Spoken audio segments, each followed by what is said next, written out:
My name is Margaret, and I'm about to tell you a story that will break your heart before it heals it.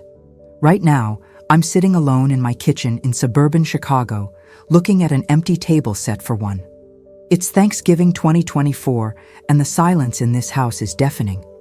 You see those family photos covering my walls? There's one that's been turned face down for 10 long years. It's a picture of my son David with his wife Sarah and my 2 grandchildren, Tommy, who's now 9, and little Emma, who just turned 4. I haven't held Emma since she was a baby. Actually, that's a lie. I've never held Emma at all. For the past decade, I've spent every holiday alone while my family lives just 20 minutes away. Christmas mornings without the sound of children's laughter, birthdays celebrated through glimpses of Facebook posts shared by a distant cousin, soccer games watched from my car in the parking lot, afraid to get too close. People in town whisper about me. That's Margaret. They, say, the grandmother who lost her family. They think they know the story. They think I'm the villain, the controlling mother-in-law who drove her son's wife away. And for 10 years, I believed them. I believed I deserved this punishment. But what if I told you that everything you think you know about family conflicts, about mother-in-law and daughter-in-law relationships, about forgiveness and second chances, is about to change? What if I told you that the real villain in this story isn't who you think it is? My story begins in 2014, when my world was still whole, when my house was filled with laughter, and when I thought I knew what love looked like. Back then, I had no idea that one moment of trying to help would cost me 10 years of my grandchildren's lives. But more importantly, I had no idea that the person I trusted most in this world was the one who would destroy everything. This is the story of how I lost my family, how I spent a decade believing I was a monster, and how one phone call at 2 a.m. changed everything I thought I knew about truth, lies, and the power of a son's words to destroy the women who love him most. Let me take you back to spring 2014. I was 63 then, still sharp, still energetic, and so incredibly excited about the future. My son David, my only child, had just brought home the most beautiful young woman I'd ever seen. Her name was Sarah, and she was 28, a nurse at Chicago Memorial Hospital with these striking, green eyes and a smile that lit up my entire living room. I remember that first dinner so clearly. Sarah was nervous, fidgeting with her napkin, asking if she could help in the kitchen every 5 minutes. I found it endearing. Here was this professional woman who saved lives for a living, and she was worried about impressing me. "Mrs. Collins," she kept saying, "are you sure I can't help with anything?" "Please, honey, call me Margaret," I told her, and I meant it. I wanted her to feel like family from day one. David was absolutely glowing. I hadn't seen him that happy since he was a child. He kept looking at Sarah like she was some kind of miracle. And honestly, watching them together filled my heart in a way I hadn't felt since my husband Robert died 5 years earlier. Sarah told us about her work, about how she'd grown up in foster care, about how she'd put herself through nursing school working 3 jobs. This girl had grit, determination, and most importantly, she made my son happy. What more could a mother want? I showed her photo albums, told her embarrassing stories about David's childhood, and she laughed at all the right moments. She asked thoughtful questions about Robert, about our family traditions, about David's favorite foods growing up. I thought to myself, finally, someone who wants to be part of our family history. By the time they left that night, I was already planning. Not in a controlling way, I thought, but in an excited way. I was imagining Christmas mornings with grandchildren, family vacations, Sunday dinners that would fill this house with life again. I was imagining teaching Sarah my mother's cookie recipes, sharing the stories of 3 generations of strong women in our family. 6 months later, David called with the news that would change everything. Sarah was pregnant. I cried tears of joy that night. My first grandchild. a chance to be the grandmother I'd never had, to create the warm, loving family environment I'd dreamed of my entire life. I went to bed that night planning a baby shower, thinking about nursery themes, wondering if I'd be allowed to be in the delivery room. I had no idea that my excitement, my desire to help, my overwhelming love for this growing family was about to be twisted into something ugly and unforgivable. It was October 15th, 2014. A date burned into my memory forever. Sarah was 7 months pregnant and working double shifts at the hospital. Every time I saw her, she looked exhausted, overwhelmed, like she was carrying the weight of the world on her shoulders along with my grandchild. I'd been dropping hints about throwing her a baby shower for weeks. "Sarah, honey, have you thought about when you'd like to have your shower?" I'd ask. She'd always give me this tired smile and say, "Oh, Margaret, I don't know. Maybe something small." But I could see it in her eyes. She was stressed about money, about time, about everything. Here was this young woman who'd grown up without a mother, without anyone to guide her through pregnancy. And I had all this experience, all this love to give. I wanted to take some of that burden off her shoulders. So I made a decision. I was going to surprise her with the most beautiful baby shower Chicago had ever seen. I called the best party planner in town. I booked her favorite restaurant's private room. I invited everyone, her co-workers, David's friends, neighbors, extended family. I spent $3,000 of my retirement money, and I didn't care. This was going to be perfect. The morning of October 15th, I let myself into their apartment with the spare key David had given me. I brought decorators, florists, a whole team of people to transform their little living space into something magical. Soft pink and yellow balloons, flowers everywhere, a beautiful cake shaped like a baby carriage. I was hanging the last streamer when I heard the key in the door.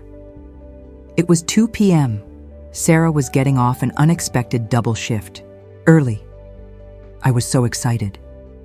"Surprise!" I was going to shout. But when Sarah walked through that door and saw her apartment filled with strangers, saw decorations everywhere, saw me directing traffic in her own home, her face crumbled. Not with joy, with devastation. "What? What is this?" she whispered, her hands instinctively going to her belly. "It's your baby shower, sweetheart." "Surprise," I said, my arms spread wide, expecting gratitude, expecting tears of happiness. Instead, Sarah started, crying. Not gentle, happy tears, gut-wrenching sobs that scared everyone in the room. "You had no right," she said through her tears. "This is my home, my pregnancy, my moment. How could you do this without asking me?" I was stunned. "Sarah, I was trying to help. You're so tired, so stressed. I just wanted to—" "Get out," she said, her voice breaking. "Everyone, please, just get out." The party guests started filing out, confused and uncomfortable. The decorators began packing. Up. And I just stood there, watching my perfect surprise turn into a nightmare. That's when David came home. David walked into chaos. Sarah was sobbing in their bedroom. Party guests were awkwardly filing out, and I was standing in the middle of it all, still holding a stupid balloon, trying to understand how my gesture of love had gone so terribly wrong. "What the hell happened here?" David demanded, looking between the half-dismantled decorations and his pregnant wife's sobs echoing from the bedroom. "I threw Sarah a baby shower," I said, and even as the words came out, I realized how hollow they sounded.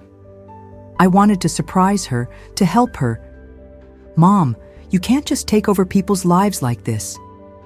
David's face was red with anger. I'd never seen him look at me that way before.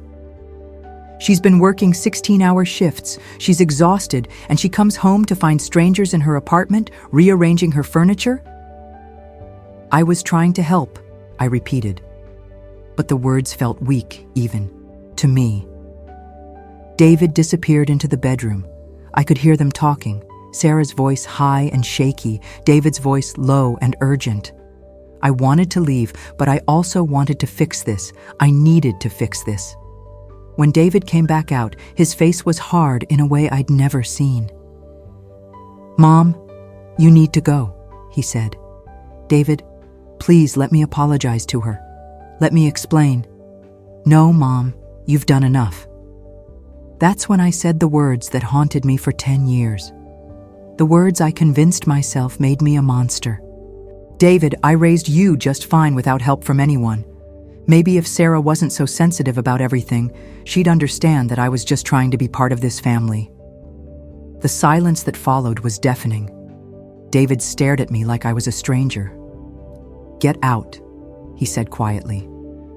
"Just get out." I drove home in a daze, replaying those words over and over. Had I really said Sarah was too sensitive? Had I really implied she was weak? The more I thought about it, the more convinced I became that I had revealed something ugly about myself, something unforgivable. The next few weeks were a nightmare of unanswered phone calls and returned gifts. When I tried to visit, David would meet me at the door, never letting me inside. "She needs space, Mom," he'd say. "You really hurt her." Every conversation with my son became shorter, more strained. He'd give me brief updates about the pregnancy, but Sarah's name became a wall between us. When I asked about her, David would get this look on his face, disappointed, frustrated, like I was missing something obvious. "Mom, after what you said about her mother, about her being unstable, she's afraid of you now." "What?" I was confused. "David, what are you talking about? When did I say anything about her mother?" "Don't pretend you don't remember," he'd say, and then change the subject. But I didn't remember. Because I never said those things. I just didn't know that yet. My grandson Tommy was born on February 14th, 2015, Valentine's Day. I found out from a text message. "Mom, Tommy arrived safely. 7 lbs, 6 Oz. Sarah is doing well. No invitation to the hospital, no photo. Just a cold, clinical announcement that my first grandchild had entered the world and I wasn't welcome to be part of it." I sent flowers to Sarah's room, but they were returned.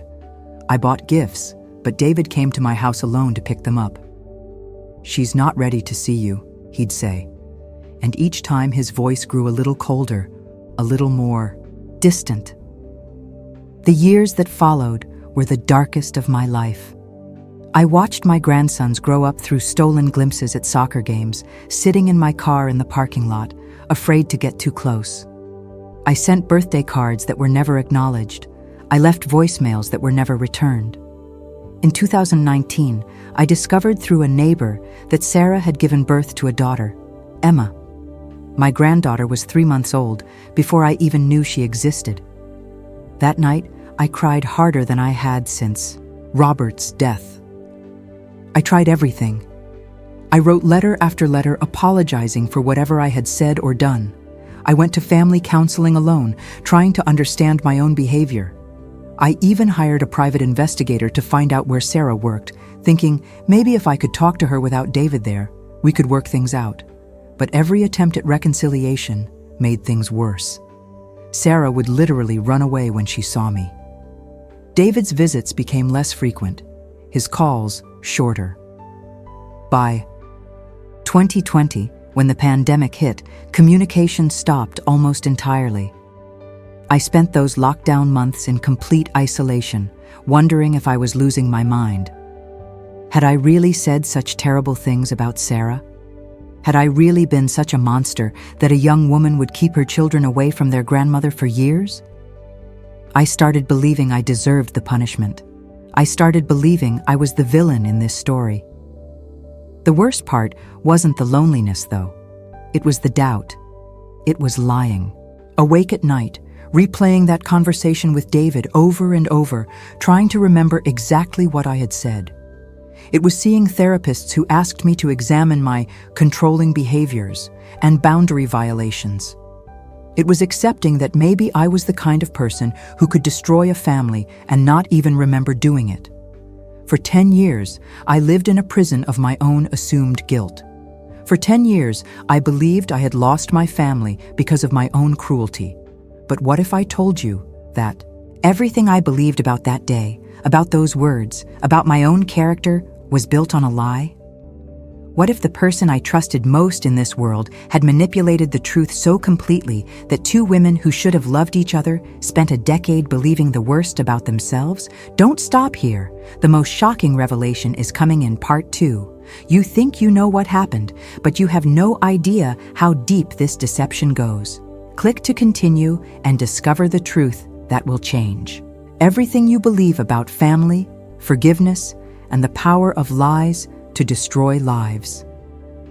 Part 2 reveals the phone call that shattered everything, the confession that no one saw coming, and the surprising person who turned out to be the real villain in this story. Trust me, you need to see how this ends. It was September 15th, 2024, exactly 10 years after the baby shower incident. I remember the date because I'd spent the day in my usual anniversary ritual of self-torture, replaying every moment of that terrible day, wondering for the 1000th time if I could have done something differently. I was in bed, finally drifting off to sleep around 1:30 a.m. when my phone rang. The harsh sound cut through the silence like a knife. Unknown number. At that hour, unknown numbers usually mean bad news, but something made me answer. "Hello?" I whispered, my heart already racing. "Margaret?"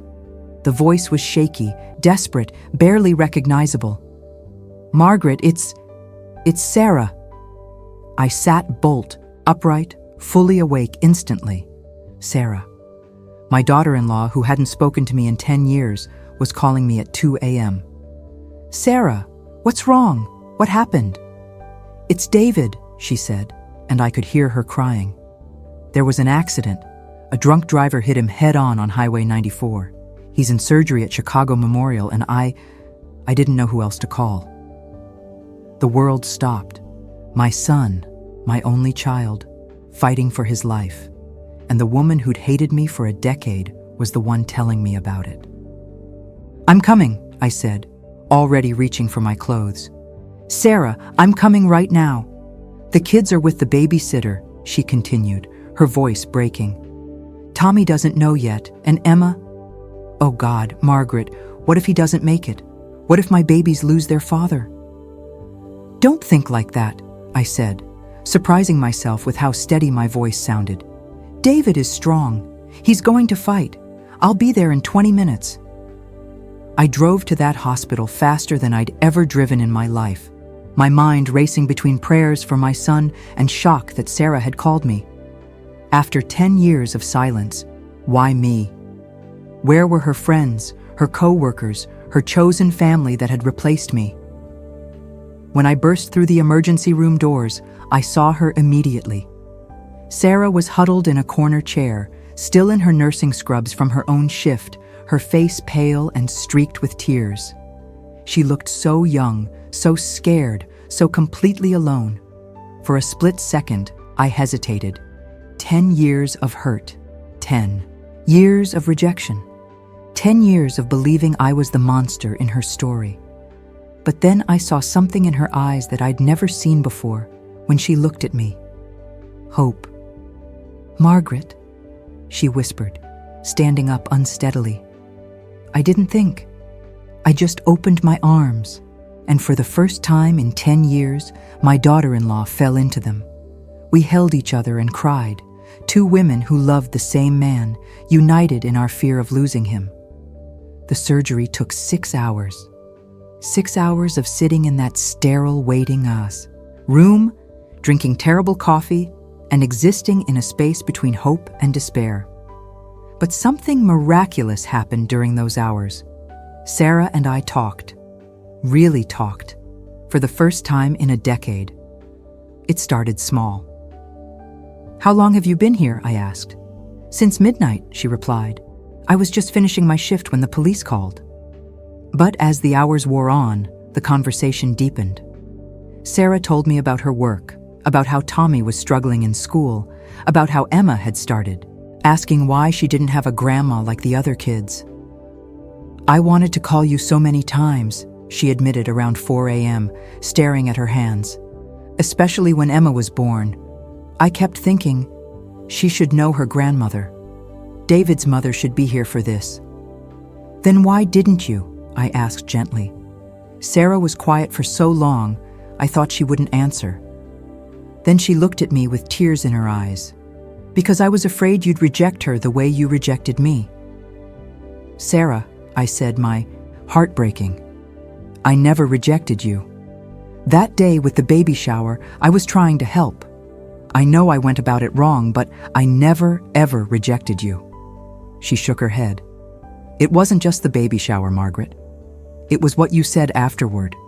What you said about me, about my mother, about whether I was good enough for your family. I stared at her, completely confused. Sarah, what are you talking about? What did I supposedly say about your mother? She looked at me like I was lying, like I was pretending not to remember. David told me everything. How you said I was just like my birth mother, weak, unstable, probably going to abandon my children the way she abandoned me. How you told him he should have found someone more suitable, someone from a better background. The words hit me like a physical blow. Sarah, I never said those things. I would never say those things. I don't even know anything about your birth mother, and I certainly never told David he should have found someone else. But David said what? I was getting upset now, not at her, but at the growing realization that something was very, very wrong here. Sarah's face was changing, confusion replacing certainty. He said, after that fight we had about the baby shower, he said you called him the next day. You told him you'd been thinking about it, and you didn't think I was emotionally stable enough to be a good wife and mother. You said people from my background usually don't change, and that I reminded you of all the worst stories you'd heard about women who grew up in foster care. I was shaking now. Sarah, I swear to you on my husband's grave, on my son's life, I never said any of those things. I called David the next day to apologize to you, not to tear you down. We stared at each other across that waiting room, and I watched as 10 years of hurt and misunderstanding began to crumble in her eyes. But if you didn't say those things, she whispered, then why would David tell me you did? That's when Dr. Rodriguez walked into the waiting room, and we learned that David was going to live. David survived the surgery, but he was heavily sedated and would be unconscious for at least another day. Sarah and I spent that time in a strange bubble of shared vigil, both afraid to leave his bedside, both processing what we'd learned about each other. I need to tell you something else, Sarah said the next morning, looking exhausted but determined. About why I kept the kids away from you all these years. I braced myself for more painful revelations. David didn't just tell me you'd said those things about me. He told me you'd threatened him. Threatened him? Sarah, what? He said that after Tommy was born, you called him screaming. You said if he didn't make me come to my senses and bring the baby to see you, you'd fight us for grandparents' rights. You said you'd drag us to court and prove I was an unfit mother. I felt like I was going to be sick. Sarah, I never threatened anyone. I sent flowers that you returned. I bought gifts that David picked up alone, but I never threatened legal action. I was hurt and confused, but I would never try to take your children away from you. But he showed me the legal papers, she said quietly. The consultation he'd had with a family lawyer about protecting our custody rights. My mind was spinning. He showed you papers about me, about defending against you, about how grandparents' rights work in Illinois, about what we'd need to do if you tried to sue us. I was trying to process this information when David began to stir. The nurses said he was waking up earlier than expected, and Sarah and I both rushed to his bedside. His eyes fluttered open, unfocused and confused from the medication. Sarah? He mumbled. I'm here, baby, she said, taking his hand. I'm here. Then his gaze found me, and I saw shock register even through his drug-induced haze. Mom, what? How are you here? I called her, Sarah said firmly. David, we need to talk about what you told me Margaret said 10 years ago. Even sedated, I watched my son's face change. The confusion was replaced by something else. Fear. Sarah, you're tired. You're upset about the accident. No, Sarah interrupted, and her voice was stronger than I'd heard it all week. David, I want you to tell me again, right now, what your mother said about me after the baby shower, word for word. David looked between us, and I saw something in his eyes I'd never seen before. Guilt. Sarah, can we talk about this later? I just had major surgery. Now, David, I said, finding my own voice. I want to hear this too. I want to hear exactly what you claim I said about my daughter-in-law. The silence that followed lasted forever. What happened next will haunt me for the rest of my life. My son, lying in that hospital bed, looked back and forth between his wife and his mother, and I watched as 29 years of thinking he knew who he was crumbled around me. I can't do this anymore, he whispered, and started to cry. Sarah gripped his hand tighter. Can't do what, David? I lied, he said, so quietly we almost couldn't hear him. Mom, Sarah, I lied about everything. The room went dead silent except for the beeping of his monitors. What do you mean you lied? Sarah asked, but I could see in her face that she already knew. We both knew. That day, after the baby shower, you were both so upset, David said, his words slurred but determined. Sarah, you were crying and saying you felt violated, like Mom didn't respect you. And Mom, you were defensive and saying you were just trying to help.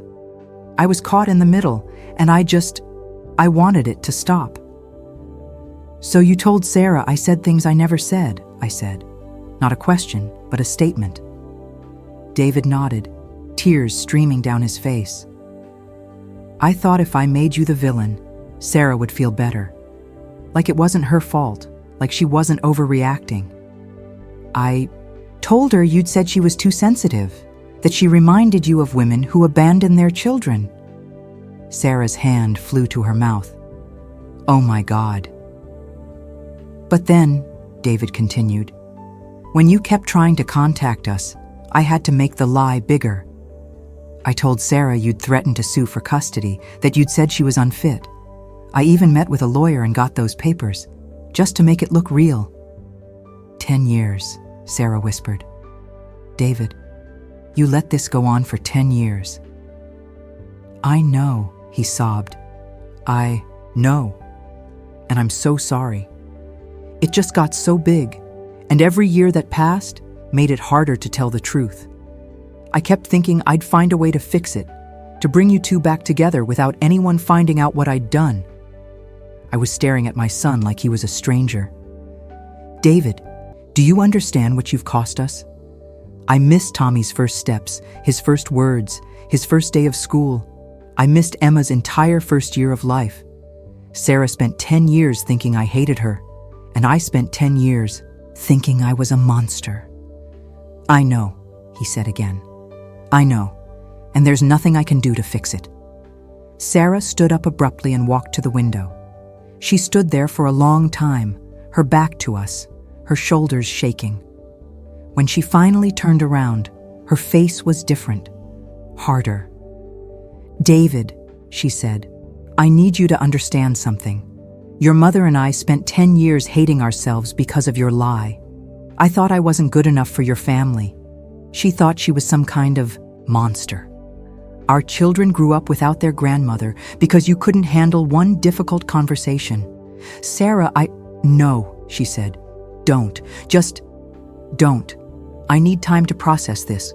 We both do. She looked at me then, and I saw something in her eyes that gave me the first hope I'd felt in a decade.